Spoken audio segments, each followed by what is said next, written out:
নমস্কার বন্ধুরা, আমি বিজয় সাহা। আমি আজকে রাম ঠাকুর মন্দিরে ব্লগিং করছি। জয়গুরু জয় রাম, লামডিং ঝুলনপুর বন উৎসব ও রাম ঠাকুর মন্দির। আজ আমি তোমাদের নিয়ে যাচ্ছি এক অপূর্ব পবিত্র জায়গা, লামডিংয়ের ঝুলনপুর বন উৎসব এবং শ্রী শ্রী রাম ঠাকুর মন্দিরে। প্রকৃতির সবুজে ঘেরা শান্ত পরিবেশে অবস্থিত এই পবিত্র স্থানটি শুধু একটি মন্দির নয়, এটি ভক্তদের কাছে আধ্যাত্মিক শক্তির কেন্দ্র। এখানে প্রবেশ করলেই মনে এক অদ্ভুত শান্তি নেমে আসে।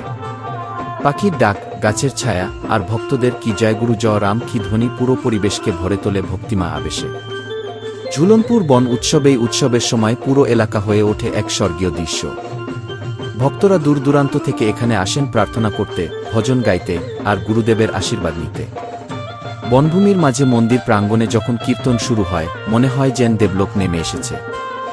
রাম ঠাকুর মন্দিরের মাহাত্ম্য। শ্রী শ্রী রাম ঠাকুর ভক্তদের কাছে গুরুদেব, পথপ্রদর্শক এবং আধ্যাত্মিক শক্তি।